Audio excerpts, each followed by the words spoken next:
dishonorable mention to them.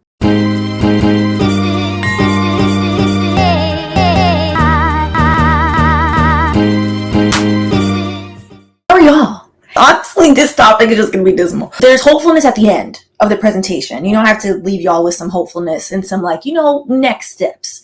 We're going to talk about these luckless Supreme Court justices and the current slew of rulings. They are in the October 2023 term.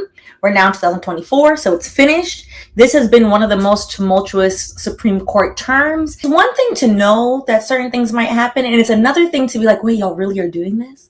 So I will say I have not been taken off guard, but I have been surprised. Because I knew that maybe they would rule on presidential immunity in that manner. But to see it in writing and also to read the opinions, basically trying to use Old English vernacular, referring to kings to try to differentiate this from a king, but giving somebody monarchy-like qualities and powers is fascinating and a mess. So we're going to talk about all of that. We're going to talk about Chief Justice Roberts for a second. Then we're going to get into Chevron Deference. That I would say is the big ticket case that a lot of people are talking about. So we're going to go through what Chevron Deference is, as well as why this has broad sweeping effects and why we need to get this ruling overturned ASAP. Or the other way to combat Supreme Court rulings is to codify new laws. So we would have to get the people who we pay, which is our legislature, to do their blood clot job. So getting them to realize that we will fire. And then we're going to talk about the immunity case. So immunity and the making of authoritarianism / a monarchy. I thought that we had left pudgy fingers and the monarchy behind. So I am a little bit distraught. So then after we get into that, which will also be dismal, sorry, we're going to take it very, very low, which is apparently now they want to criminalize people that are unhoused.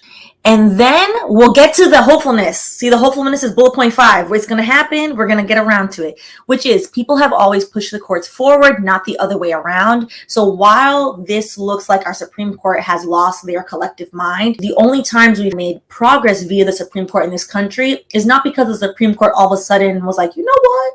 I think the Constitution said that actually y'all are right and we shouldn't have separate but equal in Plessy v. Ferguson.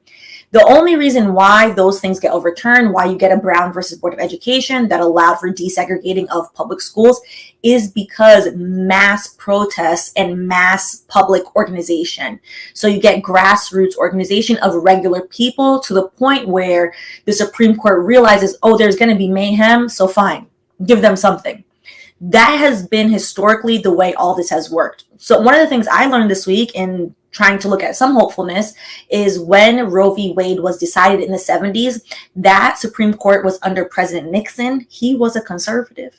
That Supreme Court was very conservative leaning. There were a mass grassroots mobilization of people to say, hey, we need abortion rights. We need access to health care for everyone because people are literally dying. So if that type of push can happen then, it can still happen now. So that is a little bit of hopefulness there. And then we'll end with additional cases because we're going to cover the big 3 that people are talking about, but there are a lot. So I compiled, I think I have like 8 or 9 other ones, dishonorable mention to them, just so you know, you're aware. Now we get to what everyone's talking about, which is Chevron Deference. What is it and why we needed it? And why we still need it and why the court has thrown it out. The case that was just decided is Loper Bright Enterprises et al. V. Raimondo, Secretary of Commerce et al. And that case is basically overturning the February 29th, 1984 case, which was Chevron USA versus Natural Resources Defense Council, Inc. We'll do a little bit of the background from the case. So the court granted certiorari in these cases limited to the question whether Chevron case should be overruled or clarified. Under the Chevron doctrine, courts have sometimes been required to defer to permissible agency interpretation of the statutes those agencies administer, even when a reviewing court reads the statute differently.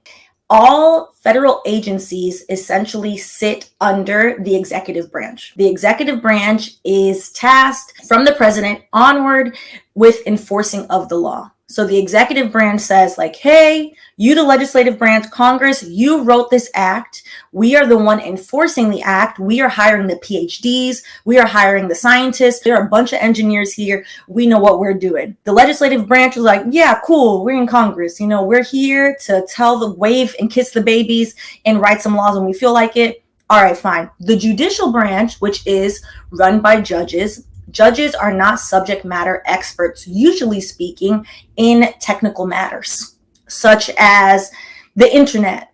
How many judges have shown that they don't understand what the internet is? In matters such as fracking, in matters with any type of scientific degree, judges do not and should not be expected to, for what it's worth, to have this super detailed breadth of knowledge about everything. Judges are subject matter experts in the rules of evidence, in civil procedure, in litigation, in how to run a litigation. That's what they're subject matter experts in. They, generally speaking, unless they have an advanced degree in something else, do not understand nor know the intricacies of some of these very technical jobs or acts. The whole purpose of the Chevron doctrine is, okay, you know what? We will defer to these agencies because the agencies have hired the experts. And if the agency said this is what Congress meant with the interpretation, we'll go with what the agency says. This impacts the FDA, the Federal Drug Administration. I couldn't even begin to tell you what the varying scientists at the FDA are in charge of. I'm sure the average judge that is federally appointed, that sits a lifetime appointment, that is in their 60s and 70s, also cannot tell you the intricacies of microbiomes and how Ozempic is good or bad, or actually shouldn't be used in the manner that is just widely being used like candy. A regular judge is not going to know anything about that, which is why Chevron Deference would then defer to the subject matter expert at the FDA. Essentially what happened now, this sat for years from 1984 through 2024. So for 40 years, this case sat on the books and everyone is using it. Essentially what is happening now, because the entire name of the game is deregulation, corporations do not like the Chevron doctrine. The Chevron doctrine and Chevron Deference, as it is now mostly called, I would say like colloquially, has been used in thousands of cases. Corporations hate it because now corporations cannot then say, hey, actually, I think this is what the law meant, because there is a subject matter expert. So this is from Perfect Union, and this is from Robert Reich, who he stated, the Chevron doctrine protects everything from climate policy to workplace safety to OT pay. Koch-backed groups called on SCOTUS to overturn it. Clarence Thomas secretly attended Koch donor retreats, but didn't recuse from the case this term. Here's what else you should know. Clarence, you know what? There is a reason why we had to do this on Patreon and not on YouTube, because I do want to cut at least a small section, the explainer part for YouTube, because I don't have the patience with this level of foolery to censor my mouth. This is from the current case now. So Chief Justice Roberts delivered the opinion of the court. One of the things basically that he says, we have sometimes required courts to defer to permissible agency interpretations of the statutes those agencies administer, even when a reviewing court reads the statute differently. In those cases, we consider whether the doctrine should be overruled. One of the main things that the conservative bench has stated as their reason for overturning this is that the experts that work at these federal agencies, they are not elected officials. So therefore, because they are not elected by the people, they should not be interpreting the laws. Do you know who also is not elected officials? Federal judges. None of these Supreme Court justices were ever elected. No federal judge is ever elected. They are appointed by the president and then confirmed by the Senate. This makes no sense. The fact that they put that in writing, I was like, but neither are you. What does this have to do with anything? Do you have a PhD in biochemistry? Yes or no? The answer is no. So you shouldn't be interpreting these laws. From the opinion, the majority opinion, Chevron, it was a judicial invention that required judges to disregard their statutory duties. This is not true, because a judge, again, this was put into places because judges literally did not understand many of these concepts. And the only way to ensure that the law will not merely change erratically, but will develop in a principled and intelligible fashion. is for us to leave Chevron behind. By doing so, however, we do not call into question prior cases that relied on the Chevron framework. There are thousands of cases that have used the Chevron framework. So they're essentially saying they're not throwing those cases out, but any new cases, which would lead everyone to believe that the framework actually works.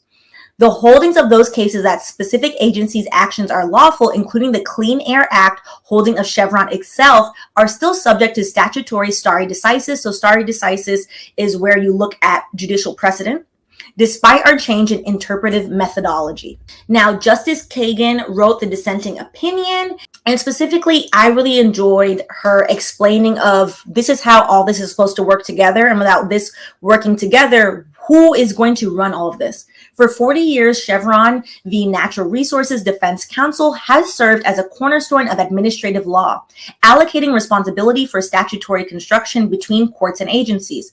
Under Chevron, a court uses all of its normal interpretive tools to determine whether Congress has spoken to an issue.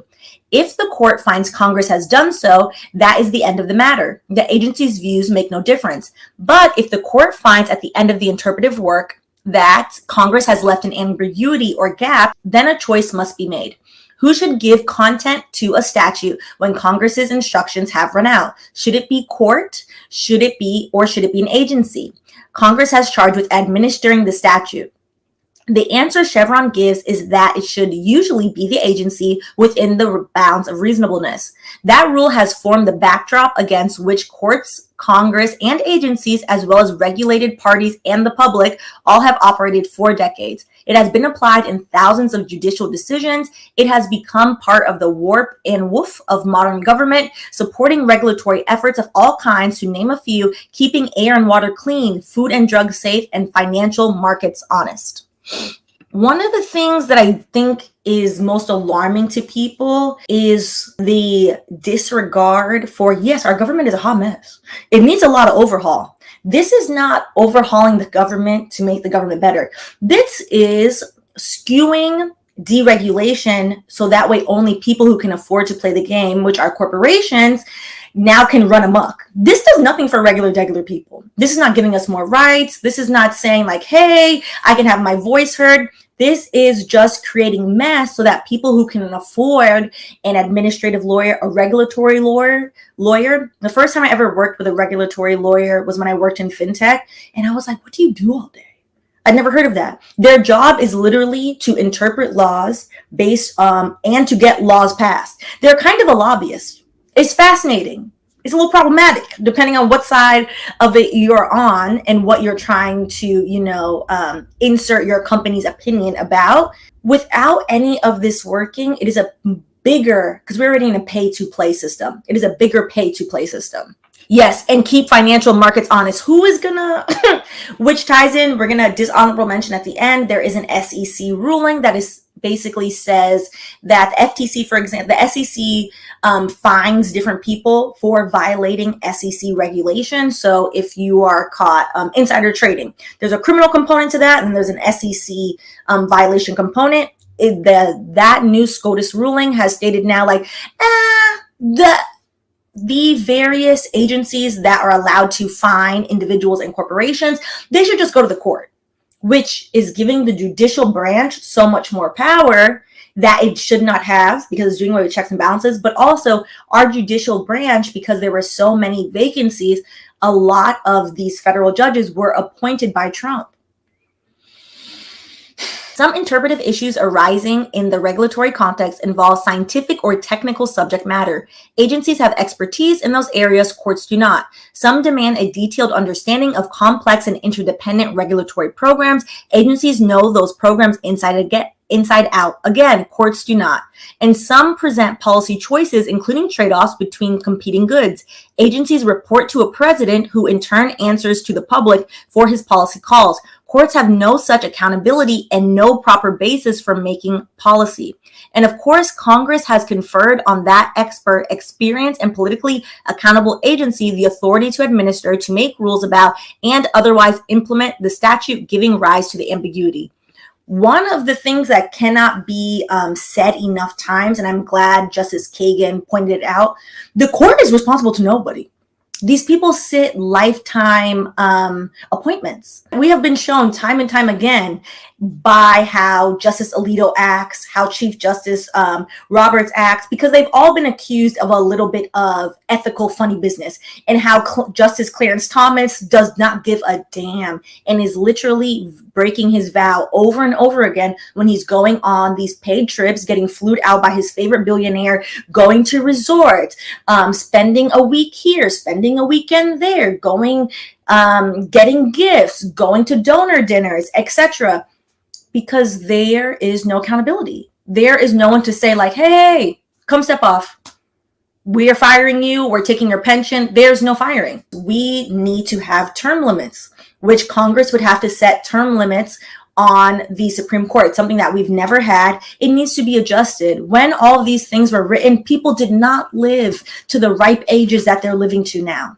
Also, people used to step down and live their life. We're seeing people, because they want power so much, they are refusing to step down. The silent generation, they are not very silent. Aren't y'all tired? And because there is nothing stopping them. Which is probably a very dismal and good segue into immunity in the making of authoritarianism.